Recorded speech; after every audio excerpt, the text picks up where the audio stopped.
Hello, my friends. Welcome to the Elliott Homestead Market Garden.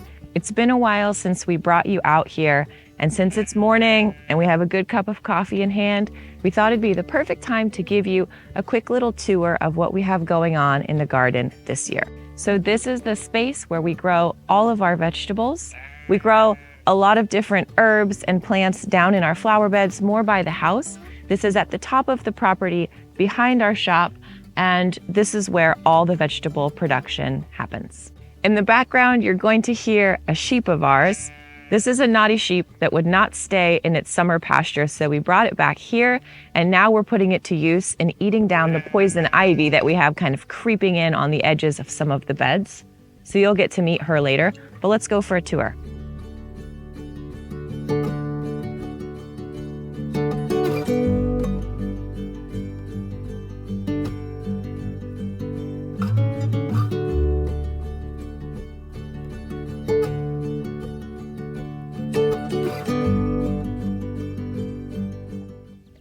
So you can see this is a large area to maintain. I've never actually measured it. I've never measured the beds. So I don't know what the square footage is, but it does require a lot of effort to keep the weeds at bay. We do a no-till garden here. We top dress everything with wood chips or with compost, and that's worked really well for us. But even still, it requires the full family getting up after milking time in the morning and coming out here and spending about an hour, hour and a half, probably 3 or 4 times a week, just to maintain some semblance of order in this size of garden. We have a few weeds that are trying to win, and we will beat them, we will defeat them, but it takes a lot of effort. And because it gets so hot here during the summertime, the gardening out here really needs to be done in the morning time when it's still fairly cool.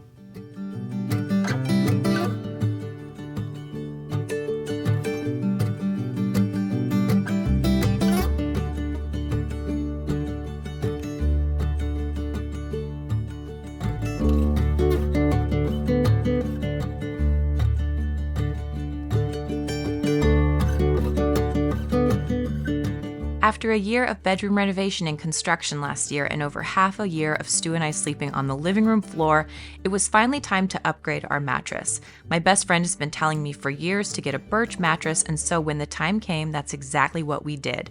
I've had my Birch mattress for a few weeks now, and I love that it is free from polyurethane foams and fiberglass materials which can be harmful to health.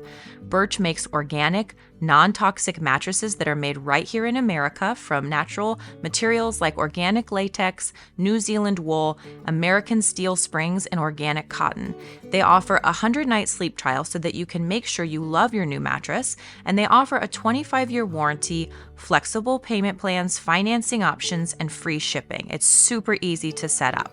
Birch's mattresses are made with natural materials to keep you cool and have a plush cotton cover, ultra-fine cashmere, and wool. Birch is currently running a 4th of July sale, and you can get 25% off your Birch mattress and 2 free pillows by visiting birchliving.com/Elliott Homestead. So one major difference between last year's garden and this year's garden up here is my commitment to trellising things up off the ground. Vegetables tend to just go outwards, and even the best of my homemade versions didn't quite hold up to the needs of the garden last year. So this year we brought in the real deal, like these bean trellises, and so far I'm just so pleased with how they're performing because everything's going up instead of out. This year we really tried to weigh in what we were going to preserve, what we wanted to eat basically throughout the winter. Homemade pickles are a no-brainer, so we devoted this entire bed to pickling cucumbers. We've already gotten a few jars out of here, even this early in the season. And that's kind of one of those crops where it really works when you're out here every single morning because those little pickles, they grow so fast. And you need to get out here and get the little cucumbers when they're nice and small because those make the best and crunchiest pickles. And they need to be harvested a lot to stay on top of them.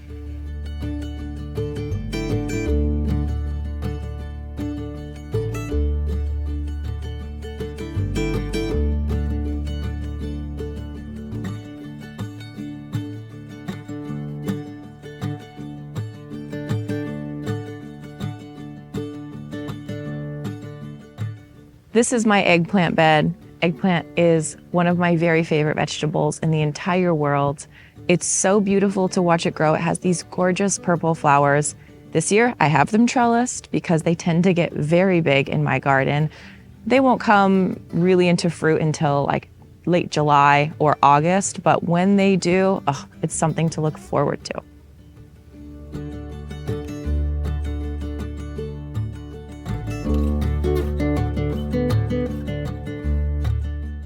This right here is the weed that we deal with the most in the garden. This is a variety of morning glory. And you can see it grows low and it can send out these runners that just go on forever. And from what I've read about morning glory, you actually have to continue pulling it out year after year, up to 7 years. You have to just kind of beat it down and weaken it every year. Just keep weakening it until the root will actually die. We have a lot of this. It's really tough to stay on top of. It looks terrible when it grows in around the rock. So it takes a lot of effort, but I'm kind of hopeful every year we're going to get that much closer to maybe actually killing it. Also, the sheep loves it,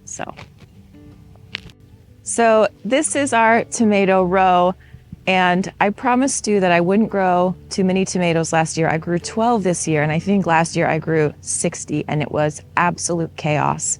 Because when you grow that many tomatoes, you really need a way to contain them, especially in a garden designed like this, where we don't have a field of tomatoes.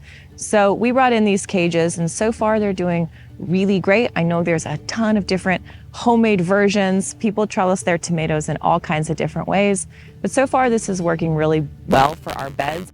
I think next year we could probably grow less than 12 because our tomatoes here just grow really huge and really healthy, and I'm super grateful for it. We've got a bunch of fruit that's already set that's looking really good. So primarily up here I grew San Marzano and Roma tomatoes. So these are kind of my preserving sauce tomatoes, and my fresh eating ones I keep down by the kitchen so that I can grab them really easily. But so far so good.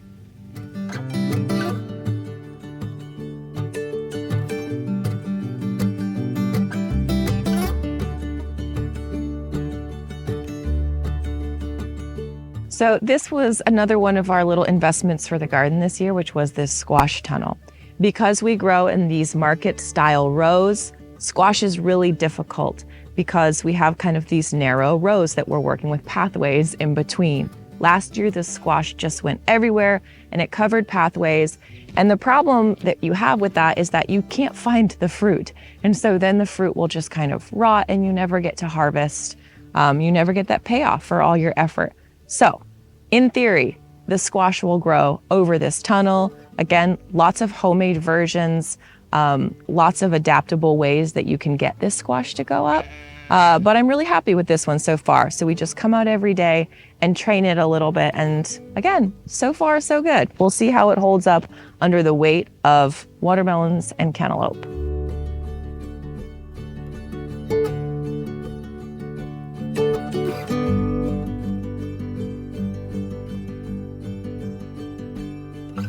There is an ugly part to almost every garden, and this is mine.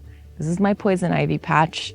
When we moved into this house, this was all just kind of old scrubby pasture with a bunch of junk behind the shop, a bunch of old metal and weird things.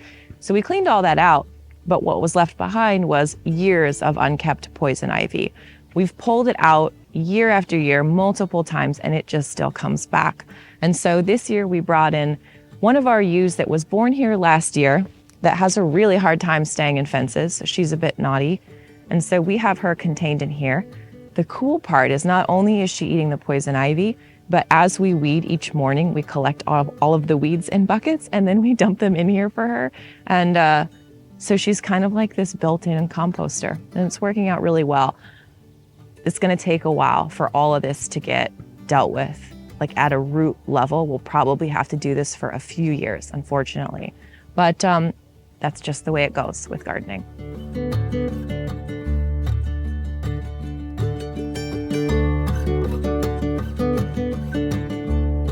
Even though it causes a little bit of chaos, I do let some crops in my market garden go to seed. So this is cilantro, and you can see it's in flower now, and it will form these beautiful little coriander seeds, which are a wonderful spice. So you can harvest the coriander seeds, which I will, but I also let some of them just spill over to the ground because essentially it just replants the cilantro by itself. I also have carrots and basil mixed in here. I do the same thing with my dill, which is this beautiful yellow flower here. The bees and pollinators love it. And so you're able to kind of provide them with this row of food, and it's beautiful. And in coriander's case, or in dill's as well, you can actually harvest some of the seed and use that as your spice as well. So it's kind of a win-win, but it just looks so pretty. I have a really, really hard time cutting it down and planting a fresh crop when it looks so pretty.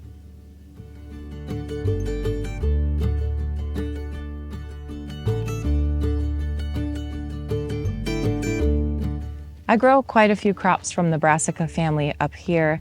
This is a row of cauliflower next to me, and you can see that I do have holes in my leaves. So cabbage worms are a really common problem for any member of the brassica family. There are people who have a really difficult time growing them. For the most part, we can get our crop out before the cabbage worms become too big of a problem.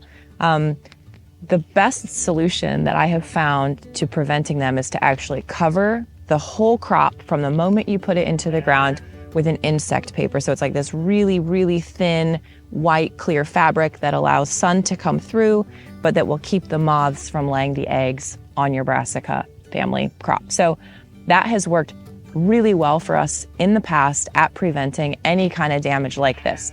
The problem that I have with it is that it doesn't look nice. We're not growing for market, so it doesn't really matter to me if my leaves have holes or if I have some damage from the worms on my actual crop. But that is a great prevention measure that has worked really well for me in the past. I just got tired of looking at the rows of white fabric when I wanted to see the beautiful crop that I had. So we have cauliflower and broccoli and cabbages, and by the time the crops come out of the ground, there will be some damage, but it's negligible. One of the best parts about working up here in the morning is that you kind of get to go back with the little bits that you need for breakfast. I have a lot to tend to in the house today. I gotta go make my bed. I gotta clean the kitchen. I have to vacuum all the floors. But this is such a beautiful way to start the day that it kind of gets you on the right foot going forward. I hope you enjoyed our tour today. Cheers.